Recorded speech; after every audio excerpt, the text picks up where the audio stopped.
भगवते वासुदेवाय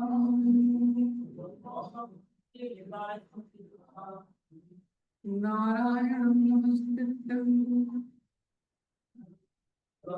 नरं चैव नरोत्तमं देवीं सरस्वतीं व्यासं ततो जयमुदीरये नष्टप्रायेषु भद्रेषु नित्यं भागवत सेवया भगवती उत्तमा श्लोके भक्तिर्भवति नैष्टिकी कृष्णाय वासुदेवाय देवकी नंदनाय च नन्दगोपकुमाराय कृष्णाय नमो नमः ओम ज्ञानतिमिरन्दस्य ज्ञानानन्दशलाकया चक्षुरुन्मीलितं येन तस्मै श्रीगुरवे नमः श्रीचैतन्यमनोभीष्टं स्थापितं येन भूतले स्वयं रूपकदामयं ददाति स्वापदां वन्देऽहं श्रीगुरुं श्रीयुतां श्रीगुरुं वैष्णवांश्च श्रीरूपं साग्रजातं सहगना रघुनाथान्वितं सावधूतं सावधूतं हरिजनः सहितं विष्णुचैतन्ये श्री राधा कृष्ण पादान् सहगना ललिता श्रीविशाखान्वितं नमो विष्णुपादाय कृष्णेशाय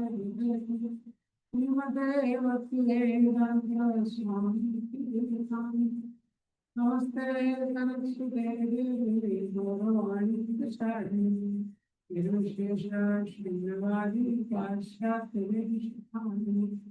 नमो महामहिमाय कृष्णदेवाय कृष्णाय विष्णु चैतन्य नामिने गौरकृष्णे हे कृष्ण करुणा सिंधु दीनबंधु जगद्गुरु गोपेश गोपिका कांत श्री राधा कांत भक्त महान श्री राधे गिरिनाथेश्वरी विश्वामिसुदेव देवी प्रणमामि पांचाकल्पतरुभ्यश्च कृपा सिन्धु वैष्णव पतितानां वैष्णवेभ्यो जय श्री कृष्ण चैतन्य प्रभु नित्यानंद श्री अद्वैत गदाधर श्रीवासादि गौरभक्तवृंद हरे कृष्णा कृष्णा कृष्णा हरे हरे हरे राम हरे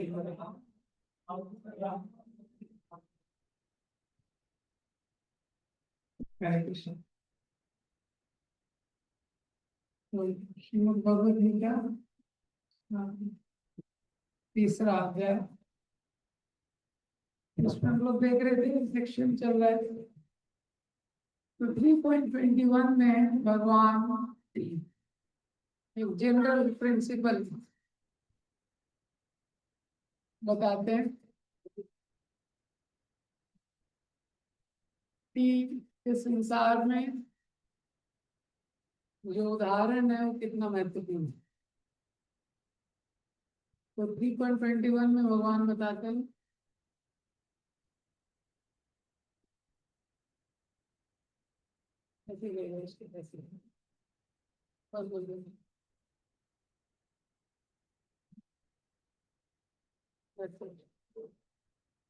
यदेवाचरति श्रेष्ठा तत्तदेव रोचना सयत् प्रमाणं कुरुते लोकस्तदनुवर्तते। 3.21 में भगवान ने सिद्धांत बताया, वो वाला फैन बंद कर दीजिए तो साउंड आ रही है।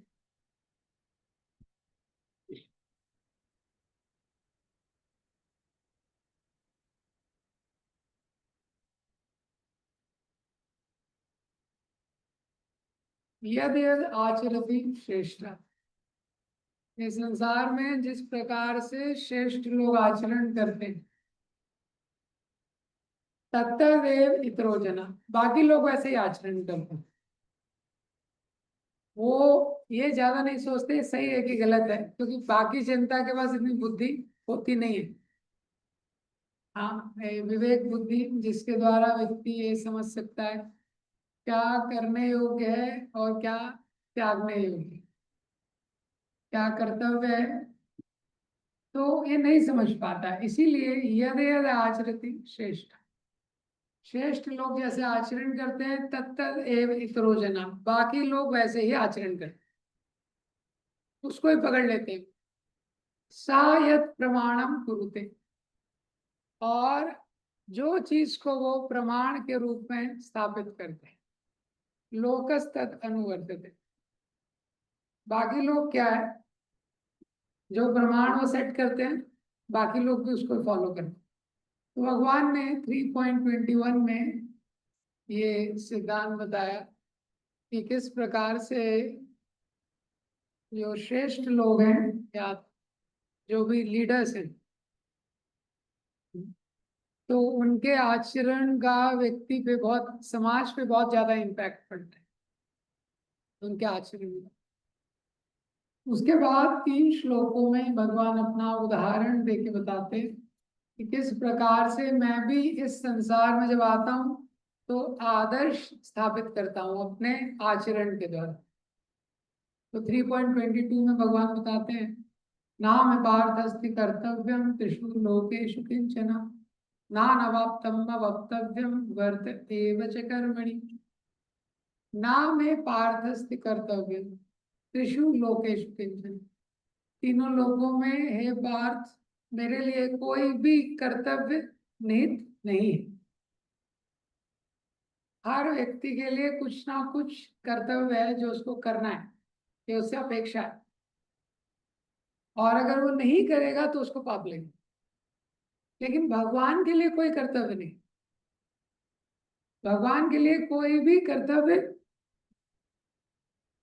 ना मैं पारदर्शी करता त्रिषु लोकेशु, और केवल यहाँ नहीं, तीनों लोकों में कोई कर्तव्य।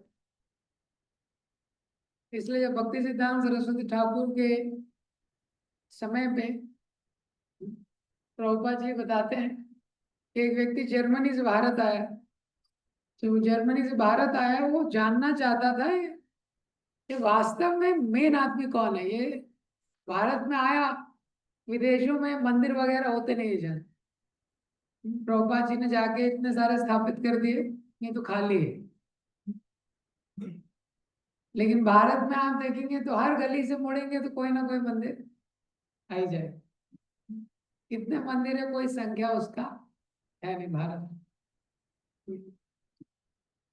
तो भारत में आया, उसने देखा इतने सारे मंदिर है, अब लेकिन उसको ये समझ में नहीं आया कि मेन आदमी कौन, टॉप पर्सन कौन। तो 2 महीने उसने चक्कर लगाया, 2 महीने के बाद बिना किसी से चर्चा किए अपने आप वो इस निष्कर्ष पे आ गया कि कृष्ण भगवान है। उससे पूछा, भाई तुमने किसी से पूछा नहीं, किसी से कुछ चर्चा नहीं की, अपने आप तुम इस निष्कर्ष पे कैसे आ गए कि कृष्ण भगवान है? तो उसने बोला, जिस भी मंदिर में गया, हर मंदिर में जो जो भी वहां पे विग्रह है वो किसी ना किसी एक्टिव चीज में इन्वॉल्व है, कुछ काम कर रहे हैं। हनुमान जी के हाथ में क्या है? गदा है। शिव जी के हाथ में क्या है? त्रिशूल। हाँ, दुर्गा जी तो पूरा आर्टिलरी लेके चल रहे हैं। कृष्ण को देखिए, लेकिन राधा माधव क्या कर रहे हैं? Is simply playing flute. ये बॉस का काम है, बॉस को कोई टेंशन नहीं, तो समझ गए ही भगवान। तो वही सिद्धांत भगवान यहाँ बता रहे हैं, तीनों लोकों में मेरे लिए कोई कर्तव्य नहीं। इस संसार में व्यक्ति काम करता है, दो कारण हुए, नाना वाप्तम अवक्तव्यम। भगवान बोल रहे हैं I don't need anything, I don't want anything. मतलब ना मुझे किसी चीज की आवश्यकता है और ना मेरे मन में कोई अपूर्ण इच्छा है। इस संसार में कोई व्यक्ति काम में लगा है, दो कारण। एक तो आवश्यकता है, आवश्यकता पूरी करनी, और आवश्यकता पूरी हो भी गई तभी भी मन के अंदर इतनी सारी अपूर्ण इच्छाएं, तब उसको पूरा करना है तो मेहनत करना पड़ेगा। लेकिन भगवान क्या है, पूर्ण है। ओम पूर्णमिदं पूर्णमिदं पूर्णस्य पूर्णमादाय। तो ये श्लोक है, इन्वोकेशन है इसका, ईशोपनिषद का। ओम पूर्णमिदं पूर्णमदा पूर्णस्य पूर्णमादाय पूर्णमेवावशिष्यते। हमेशा इसमें कंफ्यूज हो जाता हूँ ये श्लोक में मैं लेकिन ये श्लोक पढ़ेंगे तो इसमें 7 बार पूर्ण आया है। कितनी बार पूर्ण आया है? 7। तो 108 उपनिषद में से 11 उपनिषद प्रमुख है। वो 11 उपनिषद में भी ईश उपनिषद, भगवान के बारे में जिस उपनिषद में वर्णन है उसको ईश उपनिषद बोला गया। ईश उपनिषद उसका ये इन्वोकेशन है। ये इन्वोकेशन में ही बताते हैं कि भगवान पूरी तरह से पूर्ण है, उनमें कोई अपूर्णता नहीं। फिर भी भगवान बोलते हैं मैं काम करता हूँ। हाँ, क्यों काम करता हूं मैं, तो इसके अगले श्लोक में बताते हैं। क्योंकि अगर मैं काम नहीं करूंगा, 3.23 में, यदि हम न वर्ते हम जातु कर्मण्य तंत्रिता मम वर्तमान वर्तन्ते मनुष्या पार्थ सर्वश।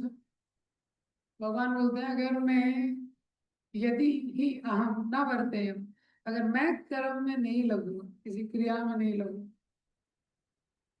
जातु कर्मणि अतंद्रिता। अतंद्रिता तो कल मैंने आपको बताया था, ये एक शब्द होता है, इसका मतलब तंद्रा बोलते हैं इसको, तंद्रा। मतलब अगर मैं असावधान होके कार्य में नहीं लगूंगा, एक क्षण के लिए भी, भगवान बोलते हैं एक क्षण के लिए भी अगर मैं कैजुअल हो जाऊंगा, एक क्षण के लिए भी अगर मैं अलर्टनेस छोड़ दूं, अतंद्रता, तो क्या होगा, मम वर्तमान अनुवर्तन, सब लोग मेरे पथ का अनुसरण करते हैं। ये संसार में जो लीडर होता है उसको लोग फॉलो करते हैं। और सबसे बड़ा लीडर कौन है संसार? कृष्णम वंदे जगत गुरु। भगवान सबसे बड़े लीडर है। तो जितना बड़ा लीडर है उसके ऊपर उतना बड़ा जिम्मेदारी होता है। भगवान के ऊपर सबसे ज्यादा जिम्मेदारी है सारी दुनिया के लिए, तो वही लीडर है। तो तंद्रा ये शब्द कल मैंने बताया था, तंद्रा मतलब व्यक्ति आलस में, इग्नोरेंस, इग्नोरेंस को रिप्रेजेंट करता है, तमोगुण। जैसे एक शब्द होता है निद्रा, तो निद्रा आपको पता है, निद्रा मतलब आदमी सो गया। लेकिन तंद्रा का मतलब क्या है, पूरी तरह से जगा भी नहीं है और पूरी तरह से ये डेंजर है, पूरी तरह से सोया भी नहीं है। कल मैं एग्जांपल बता रहा था, जैसे कोई ड्राइविंग कर रहा है, तो अगर तो ड्राइवर को पूरी नींद आ गई तो गाड़ी साइड में खड़ी करेगा और सो जाएगा, और अगर जागृत है तो गाड़ी चलाएगा। लेकिन अगर वो तंद्रा में है, मतलब पूरी तरह से जगा भी नहीं है और सोया भी नहीं है, तो एक्सीडेंट हो जाएगा। इसलिए तंद्रा थोड़ा खतरनाक चीज है।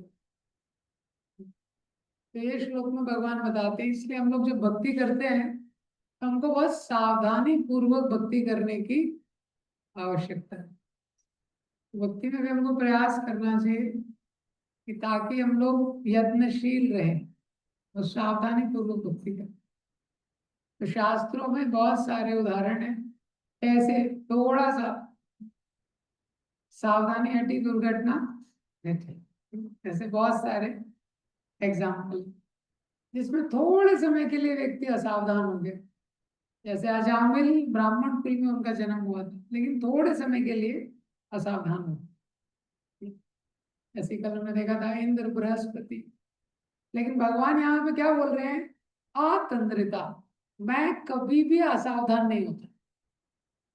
ये संसार में हम लोग देखते हैं, हम लोग, ये जीव का स्वभाव है, वो कैजुअल हो जाता है, कोई भी चीज करने लगता है, लेकिन उसको उसने मनोयोग के साथ, एकाग्रता के साथ ज्यादा समय नहीं कर पाता है। लेकिन भगवान का स्वभाव है, एक क्षण के लिए भी भगवान असावधान नहीं होते, एक क्षण के लिए। भगवान के बारे में बताया गया है, गजेंद्र जी की प्रार्थना में शब्द आता है, नमो ललाय। जब महाभारत का युद्ध चल रहा था, महाभारत के युद्ध के पहले कृष्ण ने कुंती महारानी को क्या है, ये वचन दिया था कि आपके पांचों पुत्रों को मैं जीवित लेके आऊंगा। क्योंकि बहुत, कुंती महारानी भी बहुत, कुंती महारानी भी शतरानी थी, लेकिन युद्ध के पहले उनके हृदय में इतना भय हो गया, उनको ऐसा लगा कि मेरे पुत्र जीवित नहीं आ पाएंगे। क्यों? क्योंकि भीष्म पितामह, द्रोण, कृपाचार्य बहुत बड़े बड़े महारथी थे। संभव नहीं है किसी व्यक्ति के लिए उस युद्ध के प्रांगण से जीवित वापस आना। तो भगवान कृष्ण ने वचन दिया, आपके 5 पुत्र लेके जा रहा हूँ, 5 के 5 वापस लेके आ। और जो 18 दिन महाभारत का युद्ध हुआ, बहुत भयानक हुआ। 10 दिन भीष्म पितामह थे। तो भगवान ने इतनी बार पांडवों को बचाया, इतनी बार, वो मर गए होते, इतनी बार भगवान ने पांडवों को बचाया, इतनी बार भगवान ने अर्जुन को बचाया। तो भगवान ने, क्योंकि भगवान बड़े सावधान थे कि किस तरह से ये मेरे भक्त हैं, इनको मुझे बचाना है। तो भगवान के लिए इसलिए शब्द यूज किया गया है, आतंद्रिता। भगवान कभी असावधान नहीं होते। एक छोटा से छोटा सेवा जो कोई जीव करता है, भगवान नोट कर लेते हैं, कभी उसको भूलते नहीं है, कभी भी भगवान भूलते नहीं है। कल्प भी बीत जाएंगे, ये जन्म तो छोड़िए, कल्प बीत जाएंगे, भगवान याद रखेंगे, इसने मुझे पुष्प अर्पण किया, इसने मुझे दंडवत किया, ये मेरे मंदिर में मंगल आरती के लिए आया था, भगवान को स्मरण रहता है। इसके विपरीत देखिए, इस संसार में पूरा जीवन भी आप किसी को दे दोगे, एंड में बोलेगा किया क्या है तुमने मेरे लिए, पूरी मेमोरी डिलीट हो जाती है यहाँ। भगवान कभी भी नहीं भूलते, और सही समय पे भगवान को पता है किसकी कैसे रक्षा करनी है। तो भीष्म पितामह इतने शक्तिशाली थे महाभारत में। भीष्म पितामह किसके पुत्र थे? हाँ, हाँ, गंगा जी के पुत्र थे। स्वयं सोचिए, गंगा जी का जो पुत्र है, और भीष्म पितामह का ट्रेनिंग हुआ था, शास्त्र का ट्रेनिंग हुआ था ऊपर, किसके द्वारा? हाँ, बृहस्पति के द्वारा। जो देवताओं के गुरु हैं, उन्होंने पर्सनली ट्रेन किया था भीष्म पितामह। और शस्त्र का ट्रेनिंग किसने दिया था? Military training Parashuram. तो परशुराम जी ने मिलिट्री ट्रेनिंग दिया था, खुद सोचिए। परशुराम जी, वो 21 बार उन्होंने पृथ्वी को क्षत्रिय विहीन किया, 21 बार, ऐसे दोनों हाथों में फरसा था, दोनों हाथों से चलाते थे। सव्यसाची बोलते हैं जिसको, एम्बीडेक्स्ट्रस, दोनों हाथ जिसके काम करते हैं ऐसे। और देखते नहीं थे कौन है, कोई भेदभाव नहीं, पंडिता समदर्शना की तरह खाली करते हुए चलते, जिस एरिया में निकल जाते। 21 बार क्षत्रिय विहीन के, और कितनी गति से चलाते थे। हाँ, तो मन की गति से चलाते थे, मन की गति से छुटको। सोच ले, मन की गति क्या है पता है? कितनी तेज मन की गति होती है। और जब थक जाते थे तो हवा की गति से। परशुराम, तो उनके शिष्य थे भीष्म पितामह। और भीष्म पितामह इतने शक्तिशाली थे, एक बार परशुराम जी के साथ ही युद्ध हो गया, 27 दिन युद्ध चला, कोई भी हारा नहीं। लेकिन भगवान ने ऐसे भीष्म पितामह से भी पांडवों की रक्षा की। इसलिए भगवान को यहाँ पे क्या बोला गया है, अतंद्रिता, जो कभी भी असावधान नहीं हो, हाँ, अपने कर्तव्य में। इसलिए भगवान का एक नाम है अच्युत। अच्युत मतलब भगवान कभी फेल नहीं होते। ये संसार में कितना भी बड़ा व्यक्ति हो, लेकिन कभी ना कभी फेल हो जाए भगवान, लेकिन अपने भक्तों पे कृपा दिखाने में कभी भी फेल नहीं होते। तो ये श्लोक हमने कल चर्चा किया था। अब इसके आगे का श्लोक आज देखेंगे। 3.24। उत्सिदेयोरिमे लोका नाकुर्यां कर्म चेदहम् संकरस्य च कर्तस्याम् उपाहन्यम् इमां प्रजा। तो इसके अगले श्लोक में भगवान बताते हैं, पिछले श्लोक में भगवान ने बताया इसीलिए कितना महत्वपूर्ण है व्यक्ति के लिए कि वो सावधान होकर काम करे। सावधान होकर काम नहीं करेगा तो क्या है, कुछ ना कुछ गलती हो जाए। जी। तो भगवान बोल रहे हैं इसलिए मैं हमेशा सावधान रहता। अब इस श्लोक में बता रहे हैं उत्सिदेयो इमे लोका, अगर मैं असावधान हो जाऊं तो क्या होगा, उत्सिदेयो मतलब नष्ट हो जाएंगे, इमे लोका सारे लोग, सारे जो लोग हैं नष्ट हो जाएंगे। ना कुर्याम कर्म चेतम, अगर यदि मैं अपना कर्तव्य ना करूं तो इस संसार में जो सारे लोग हैं सब लोग नष्ट हो, और ये सारी प्रजा नष्ट हो जाएगी, और इसका जिम्मेदारी मेरे ऊपर है। तो भगवान यहाँ पे बता रहे हैं कि अर्जुन के मन में संशय था। अर्जुन ने सोचा कि अगर मैं युद्ध करूंगा, युद्ध में सारे, इतने सारे लोगों की मृत्यु होगी, इतने सारे पुरुषों की मृत्यु होगी, ये घर के वरिष्ठ लोग हैं, इनकी मृत्यु हो जाएगी, तो पहले अध्याय में अर्जुन ने क्या बोला, वर्ण संकर हो जाएगा। और इस श्लोक में भगवान क्या बोल रहे हैं, उसी को उल्टा करके बता रहे हैं कि अगर तुम कर्तव्य नहीं करोगे तो सबसे ज्यादा डिस्टर्बेंस। और वर्ण संकर कब होगा, अगर तुम कर्तव्य नहीं करोगे तो। हाँ, तो वर्ण संकर, अनवांटेड प्रोजेनी। तो पहले अध्याय में सबसे ज्यादा अर्जुन के 5 कारण है कि मैं युद्ध नहीं करना चाहता, लेकिन सबसे विस्तार में जिस कारण की चर्चा हुई है वो है वर्ण से। वो सबसे बड़ा टेंशन था कि स्त्रियां प्रदूषित हो जाएंगी, वर्ण संकर संतान उत्पन्न होगी। तो भगवान यहाँ पे बता रहे हैं अगर तुम कर्तव्य नहीं करोगे तो ये होगा।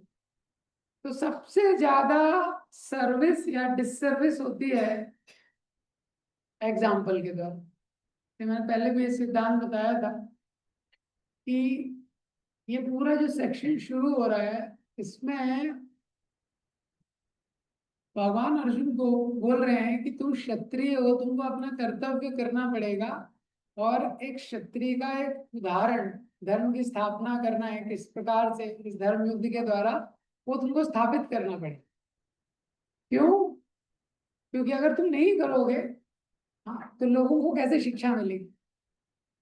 तो अर्जुन भगवान से बोलता है अगर लोगों को शिक्षा देना है तो और भी कई तरीके हैं।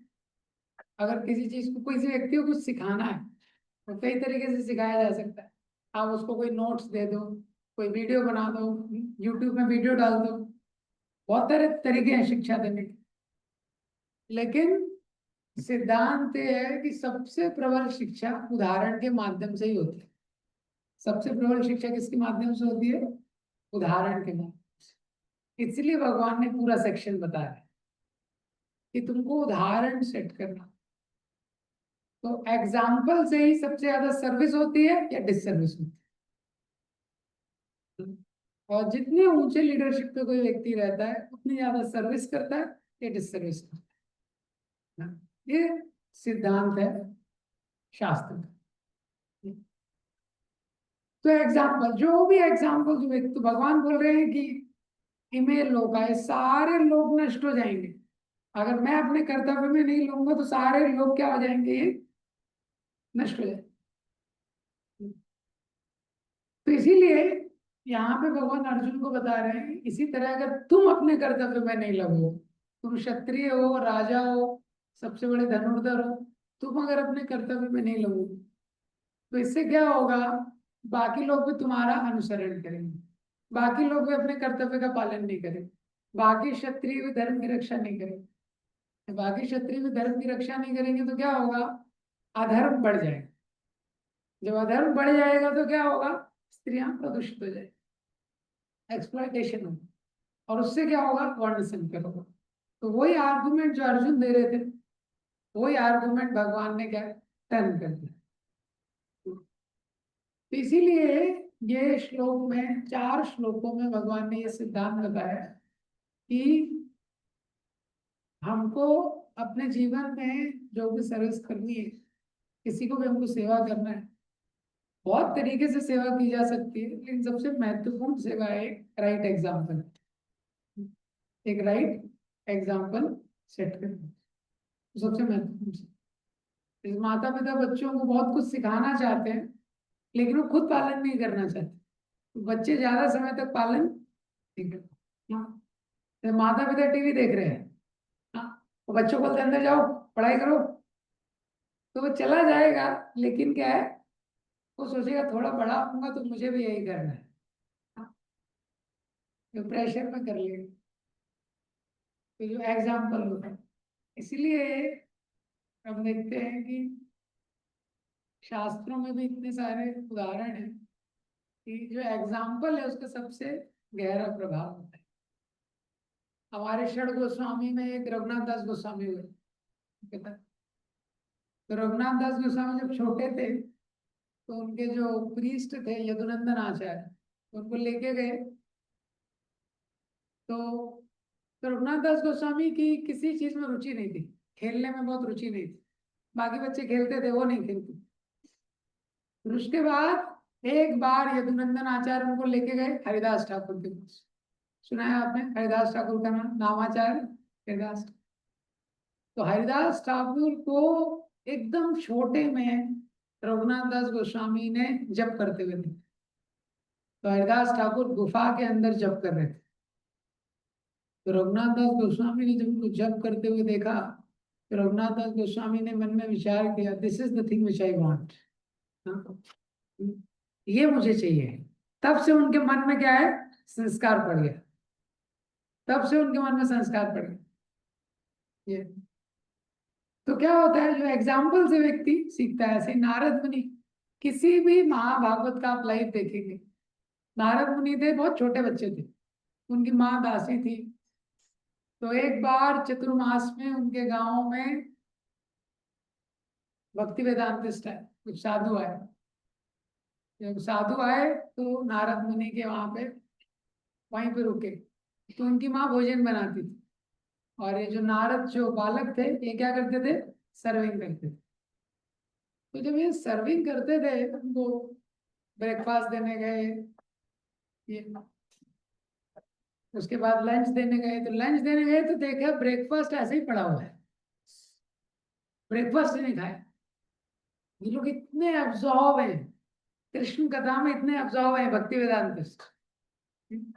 हमारे साथ जनरली ऐसा नहीं होता है।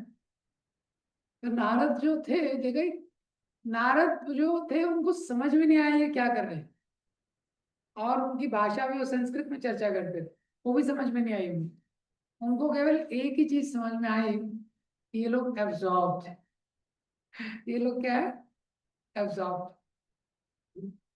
तो उसका इतना प्रबल इम्पैक्ट पड़ा, इतना प्रबल संस्कार पड़ा नारद के चित्त पे, आगे जाके क्या बन गए वो, नारद मुनि बन गए। तो हम देखते हैं अपने जीवन में जो उदाहरण होता है उसका पेनिट्रेशन सबसे ज्यादा होता है। तो अच्छा या बुरा बहुत स्ट्रॉन्ग इम्पैक्ट पड़ता है, अच्छा इम्पैक्ट पड़ता है, बहुत गलत इम्पैक्ट पड़ता है, दोनों का एक ही सिद्धांत है ये। तो ये सिद्धांत अर्जुन को भगवान ने बताया। अब यही श्लोक में तात्पर्य में रविंद्र गुरु नीचे इस श्लोक के तात्पर्य में प्रभुपाद जी ने एक श्लोक कोट किया है। हाँ, क्योंकि कोई व्यक्ति बोल सकता है कि भगवान अगर उदाहरण सेट करते हैं तो भगवान तो वृंदावन में इतना माखन चोरी किए, और भगवान ने गोपियों का वस्त्र हरण किया, इतना सब कुछ किया, गोपियों के साथ नृत्य किया, तो ये कैसा उदाहरण है? ये तो ये मैंने इसलिए कॉन्सेप्ट भी मैंने पहले बताया था, इसलिए ध्यान रखना चाहिए। भगवान जो वृंदावन है माधुर्य धाम है। हाँ, तो वहां पे भगवान भी बहुत छोटे थे, भगवान की आयु भी बहुत कम थी। ये तो वृंदावन क्या है, माधुर्य धाम है, वहां पे भगवान ने लीला की। लेकिन वहां पे भगवान लीडरशिप की पोजीशन में नहीं थे, कोई भगवान को लीडर की तरह नहीं देखता। जब भगवान द्वारका गए तो वहां पे भगवान ने एग्जाम्पल सेट किया, द्वारका में कुछ भी ऐसे नहीं किए। ये पहला चीज है। दूसरा चीज क्या है, ये जो श्लोक, हाँ, ये बहुत महत्वपूर्ण श्लोक है, ये कॉन्सेप्ट समझने के लिए। हाँ, न एतत् समाचरे जातु मनसा पि हि अनीश्वरा विनश्यति आचरन्नोन्यास यथा रूढ़ो द्विजं विषम न एतत् समाचरे जातु। तो इसमें क्या बताया जा रहा है, कोई जो महान लोग होते हैं, और जो महान लोग होते हैं या भगवान होते हैं, भगवान के अवतार होते हैं, कुछ अद्भुत कार्य करते हैं, और जो वो अद्भुत कार्य करते हैं, ना एतत् समाचरे उसका आचरण हमको नहीं करना चाहिए, मनसा अपी, मन में भी नहीं सोचना चाहिए। मन में भी हमको ऐसा नहीं सोचना चाहिए कि हम भी वैसा कर सकते हैं। हाँ, भगवान ने चोरी किया, माखन चोर बन गए, अभी भी पूजा होती है। बाकी कोई चोरी करेगा, पुलिस जेल में डाल देगी। भगवान रण छोड़ के भागे, इंडिया पाकिस्तान का अगर युद्ध हो, इंडिया पीछे आ जाए, तो सब लोग क्या करेंगे, उसको क्रिटिसाइज करेंगे। भगवान रण छोड़ के भागे, रण छोड़ के रूप में अभी भी पूजा होती। तो कुछ जो एक्सेप्शनल कार्य, जो महान लोग भगवान के अवतार करते हैं, या कुछ महान विभूतियां करती, ना ये तत् समाचरे जा, उसका आचरण नहीं करना चाहिए, मनसा अपी, मन में भी नहीं सोचना चाहिए कि ऐसा कर सकते हैं। क्यों? अनीश्वरा, क्योंकि वो ईश्वर है, हम लोग ईश्वर नहीं। और अगर कोई वो आचरण को फॉलो करे, विनश्यति आचरण मॉडर्न, मॉडर्न मतलब वो मूर्ख व्यक्ति का विनाश हो जाए, वो मूर्ख व्यक्ति का क्या होगा, विनाश। उदाहरण दिया है, यथा रुद्रो अब्धि जम विषम, जैसे शिव जी थे, शिव जी ने क्या किया, समुद्र मंथन में क्या पी लिया, विष पी लिया। तो अगर कोई शिव भक्त सोचे कि मैं भी विष पी सकता हूं, तो क्या होगा, नष्ट हो जाएगा। हाँ, वो नहीं कर सकता। हाँ, इसीलिए शिव जी के भक्त भांग पी लेते हैं। हाँ, बहुत कुछ कर लेते हैं, शिव जी के नाम पे बहुत सारे बिल साइन करा लेते हैं। तो इमिटेट नहीं करना चाहिए ग्रेट सोल्स। ये इसी तरह भगवान की भी जो अद्भुत कार्य है, उसको कोई इमिटेट करता है तो आप देखेंगे वो नष्ट हो जाए। ये सिद्धांत बताया गया। तो भगवान जब इस संसार में आते हैं, दो प्रमुख कारण होते हैं अपने आचरण के द्वारा। एक कारण क्या है, लोगों को सिखाना, लोगों को सिखाना, ज्यादातर अपने आदर्श के द्वारा लोगों को सिखाते हैं। दूसरा चीज क्या होता है, अपनी भगवत्ता को स्थापित करें। जैसे भगवान ने विराट रूप दिखाया, कोई विराट रूप दिखा सकता है, नहीं दिखा सकता। तो उसको आप इमिटेट नहीं कर सकते, इसीलिए श्लोक लिखा गया है। इसीलिए दूसरे श्लोक में क्या लिखा है, ईश्वरम वचनम सत्यम, ईश्वराणाम वचा सत्यम। कोई भी अगर ईश्वर है, भगवान है, उनके वचनों को पालन करना चाहिए, उनके वचन सत्य होते हैं। अगर भगवान कृष्ण को फॉलो करना है, तो रासलीला को फॉलो नहीं करना है, माखन चोर की लीला को फॉलो नहीं करना है। किसको फॉलो करना है, गीता को फॉलो करना, भगवत गीता में जो टीचिंग दिया है उसको। ये सिद्धांत यहाँ पे बताया जाए, वही हमको फॉलो करना है। मन सा अपी, मन में भी नहीं सोचना चाहिए कि हम इसको पालन कर सकते। तो समुद्र मंथन हुआ, तो इसलिए शंकराचार्य के बारे में भी आता है, उनका एक शिष्य था, जैसे जैसे शंकराचार्य करते थे वैसे ही करता था। तो शंकराचार्य ने, वो शिव जी के अवतार थे, शंकराचार्य जी ने सोचा इसको थोड़ा सिखाने की आवश्यकता है। तो एक जगह उसको लेके गए, एकदम गर्म पिघलता हुआ लोहा था, उसको पीने लगे। फिर क्या किया उसने? फिर दंडवत किया। पिया नहीं। समझ गया? हर चीज को इमिटेट नहीं कर सकते। जब समुद्र मंथन का लीला हुआ, सबसे पहले इतना खतरनाक हलाहल विष निकला, और वो विष क्या है, बढ़ते जा रहा था। देवताओं को लगा, अरे हम लोग कहाँ अमृत के लिए प्रोजेक्ट स्टार्ट किए थे, अब क्या हम ही लोग खत्म हो जाएंगे, सब पूरे ब्रह्मांड को नष्ट कर दिया। तो देवता गए किसके पास? हाँ, ब्रह्मा जी के पास। ब्रह्मा जी गए विष्णु के पास। हम्म, तो विष्णु ने बोला शिव जी के पास जाओ। हाँ, तो शिव जी के पास है। तो शिव जी से बोला कि इस प्रकार की विपत्ति उत्पन्न हो गई। हाँ, कृपया करके आप ये विष पी लीजिए। हाँ, शिव जी ने बोला यार कुछ अच्छी चीज ऑफर करो। ये सब क्या है? अगर भोग लगाना है तो कुछ अच्छी चीज का लगाओ। बोले नहीं नहीं, हम लोग बड़ी विपत्ति में हैं। तो शिव जी ने बोला ठीक है मैं पी लूंगा, लेकिन एक प्रॉब्लम है, क्या है, मैं अभी शादी हो गया है। हाँ, महाराज बताते हैं शिव जी ने बोला कि मेरा शादी हो गया, अब मैं चेक करना पड़ेगा। शादी के बाद बिना चेक किए व्यक्ति कुछ काम नहीं करता है। तो शिव जी ने बोला पार्वती जी से चेक कर लो। तो देवताओं ने बोला अरे कौन पत्नी परमिशन देगी? हाँ, विष पीने के लिए कोई पत्नी परमिशन देगी? लेकिन शिव जी का फैमिली थोड़ा विशेष है, स्पेशल है, सब कुछ स्पेशल। तो देवताओं ने फिर सोचा, होप छोड़ दिया। विष्णु जी ने बोला नहीं नहीं, ट्राई करो। देवता गए पार्वती जी को बोला, देखिए इतनी बड़ी विपत्ति आ गई है, सारा विश्व नष्ट होने वाला है, केवल शिव जी बचा सकते। आप कृपया परमिशन दीजिए, एनओसी दीजिए। तो बोले क्या प्रॉब्लम क्या है? बोले बस ये विष पीना है। बोला आप बोलेंगे तब शिव जी पिएंगे। पार्वती ने बोला बोलो तुरंत पीने के लिए बोलो। तुरंत परमिशन देंगे।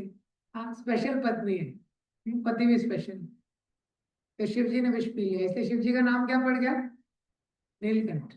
हाँ, लेकिन कंठ के नीचे शिव जी ने विष को जाने नहीं दिया। क्यों? क्यों नहीं जाने दिया कंठ के नीचे? लंग्स वगैरह में प्रॉब्लम हो जाता है क्या? शिव जी ने कंठ में ही विष को धारण करके रखा, कंठ के नीचे नहीं जाने दिया। क्यों? शिव जी के लंग्स स्ट्रांग नहीं थे, हार्ट स्ट्रांग नहीं था। क्योंकि शिव जी ने सोचा हृदय में क्या है, प्रभु रहते हैं। तो हमारा हृदय सदा गोविंद विष्णु वैष्णव नाम यथा। तो शिव जी ने सोचा हृदय में कौन रहते हैं, ये तो प्रभु का निवास है, विष नीचे जाएगा तो डिस्टरबेंस होगा, इसीलिए कंठ में ही धारण करके रखा शिव जी। हाँ, तो इसीलिए देखिए ये कौन इमिटेट नहीं कर सकता। लेकिन शिव जी के माध्यम से, इनके जीवन के माध्यम से महान लोगों के हम लोग क्या सीख सकते हैं कि क्या सिद्धांत है। हाँ, इसीलिए शास्त्र में बहुत महत्वपूर्ण एक सिद्धांत बार बार उसको बताते हैं, क्या? महाजनों ये न गतासु पंथा।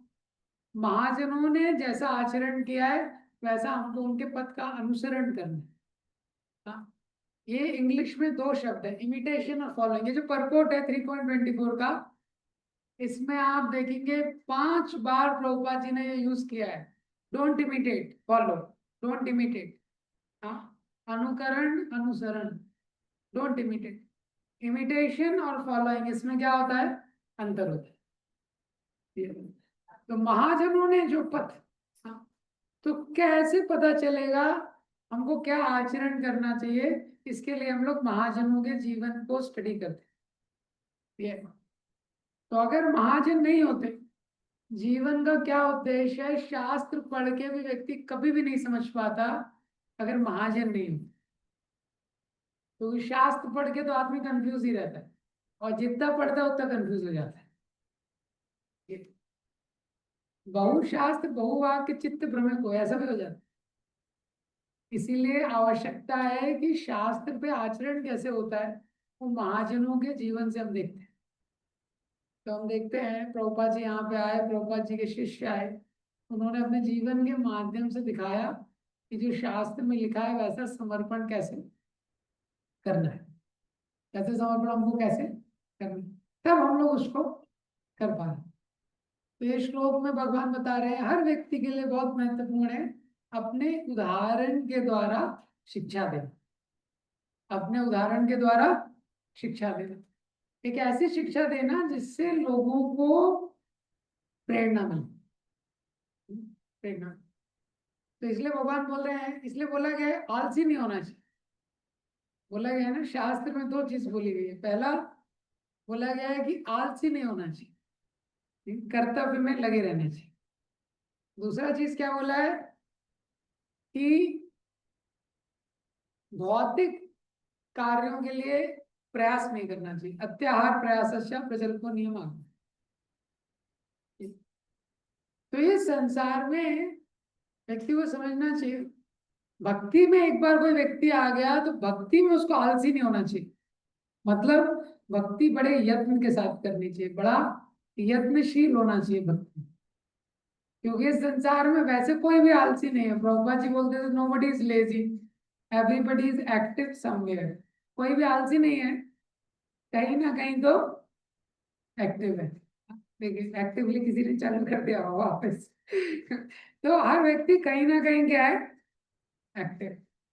तो आलसी नहीं रहना चाहिए, एक्टिव रहना चाहिए। लेकिन एक्टिव कहाँ रहना चाहिए बताया गया भगवत गीता के 9 चैप्टर में। 4 प्रकार के लोग बताए, नामाम दुष्कृतनो मूढ़ा प्रपद्यन्ते नराधमा। नामाम दुष्कृतनो मूढ़ा, जो मूर्ख लोग होते हैं मेरा आश्रय नहीं लेते, वो लोग भी एक्टिव रहते हैं। इस संसार में व्यक्ति बड़ा परिश्रम कर रहा है, लेकिन उसका उद्देश्य क्या है? उसका उद्देश्य है केवल भौतिक। ये तो वो जो हार्ड वर्क है वो बेकार है। Hard work without Sadhana and सत्संग इज यूजलेस। कोई बहुत कठिन परिश्रम कर रहा है लेकिन सत्संग नहीं कर रहा है, साधना नहीं कर रहा है, तो कठिन परिश्रम करने के बावजूद भी परेशान रहे। इसीलिए सही एग्जाम्पल क्या है कि उसको अपने कर्तव्यों को करते हुए भक्ति में बड़ा यत्न करना चाहिए। उसको भक्ति में बहुत यत्नशील होने की आवश्यकता है। ये इसलिए महाराज एक प्रवचन में बताते हैं कि संसार में जो माया देवी है वो 2 तरीके से कार्य करती है। वो 2 तरीके क्या हैं? एक तरीका है कि व्यक्ति को आलसी बना देती है। किसको? जो भक्ति में आ जाता है। माया देवी 2 तरीके से अटैक करती है। जो भक्ति में आ जाता है उसको आलसी बना देती है। तो भक्ति करता है व्यक्ति लेकिन मेहनत नहीं करता है। भक्ति में क्या करता है? यत्न नहीं करता है। उसको लगता है भक्तों के संग में आ गए, अब तो ट्रेन में बैठ गए, अब तो स्टेशन आ ही जाएगा। और दूसरी तरीके से माया अटैक करती है कि उससे बहुत मेहनत करवाती है। बहुत मेहनत किसके लिए? धन के लिए। धन के लिए 12 घंटे काम करेगा, 14 घंटे काम करेगा, 16 घंटे काम करेगा, थकता नहीं है। ये माया का प्रभाव है। धन के लिए ओवर टाइम करवाती है। और जैसे ही भक्ति करता है माया बोलती है तो ओवर टाइम क्यों कर रहे हो, शुरू ही करता है वो। माया बोलती है ओवर टाइम कर रहे हो तुम। ये माया का तरीका है। इसीलिए यत्नशील होना चाहिए। भगवान ने 9 चैप्टर में बताया कि महात्मा कौन है? महात्मनास्मा पार्था दैवी प्रकृति आश्रता भजन्ते नन्द मनुष्यो ज्ञात्वा भूता। कि महात्मा वो है यत्न तस्या दृढ़ता, वो यत्न के साथ मेरी भक्ति कर रहे हैं। यत्न के साथ, बहुत प्रयास के साथ, बहुत एंडेवर लगा के मेरी भक्ति कर रहे हैं। क्योंकि बद्ध अवस्था में जीव के लिए स्वाभाविक नहीं होता है, उसको एक नेचुरल इंटरेस्ट नहीं होता है स्पिरिचुअल एक्टिविटीज। तो उसको यत्न करना पड़ता है, और अगर अच्छे से यत्न करता है तो रुचि उत्पन्न हो जाती है। लेकिन अगर यत्न नहीं करता है, हाँ, तो क्या हो जाता है, उसके ऊपर बहुत ज्यादा स्ट्रगल, बहुत ज्यादा बर्डन बढ़ जाता है। इसीलिए भक्ति के लिए यत्न करना पड़ता है। इसलिए आज एकादशी है। आप सब लोग मंदिर में आए हैं और आज एकादशी का तिथि है। एकादशी का ये जो उपवास है बहुत विशेष उपवास है। ये भी प्रभुपाद जी का एक उपहार ही है हम लोगों को। इससे पहले कोई सैटरडे का उपवास रख रहा है, कोई थर्सडे का रख रहा है, कोई मंडे का रख रहा है, कोई संतोषी माता का रख रहा है। उनका डिस्क्रिप्शन ही नहीं है शास्त्रों में, उसका भी उपवास चल रहा है। हाँ। तो बहुत सारी चीज हम कर रहे थे जो हमको पता नहीं था, लेकिन जो एकादशी है बहुत विशेष होती है। एकादशी का जो तिथि होता है ये बहुत विशेष तिथि होता है। इसीलिए माधव तिथि इसको बोला गया है। हाँ, हरिवासर, इसमें हरि का वास होता है, भगवान का वास होता है इस तिथि में। ये ये माधव तिथि, भक्ति जननी। तो इस दिन हमको ज्यादा यत्न करना चाहिए। रोज जितना यत्न करते हैं उससे ज्यादा यत्न करना चाहिए एकादशी वाले दिन। क्यों? क्योंकि ये भक्ति को जन्म देने वाली है, भक्ति को पोषण देने वाली है। माधव तिथि भक्ति जननी यत्न पालन कोरी, भक्ति विनोद ठाकुर ने बोला, इसलिए यत्न पूर्वक इसका पालन करना चाहिए। तो आज के दिन जितना ज्यादा नाम संकीर्तन नाम जप कर सकते हैं ये बहुत महत्वपूर्ण है। ये तो 15 दिन में एक बार, हर महीने में 2 बार ये एकादशी का तिथि आता है। और ये वैष्णवों के लिए बहुत विशेष है। वैष्णव लोग बाकी सारे व्रत में सबसे ज्यादा क्या है, एकादशी एक व्रत होता है जिसको करते हैं। ये जो एकादशी का व्रत है इससे व्यक्ति के हृदय में क्या होता है, परिवर्तन होता है। बाकी जो देवी देवताओं के व्यक्ति व्रत रखता है उससे उसको कुछ चीज प्राप्त हो जाती है, लेकिन हृदय में उसको कोई परिवर्तन नहीं होता है। लेकिन ये हृदय में क्या है, भक्ति को जन्म देने वाली है एकादशी। तो आज का तिथि है, आज आप लोग इसका अच्छे से पालन कर सकते हैं और ज्यादा नाम जप वगैरह कर सकते हैं आप लोग। हरे कृष्ण। श्रील प्रभुपाद की, श्रीमद् भगवद गीता की।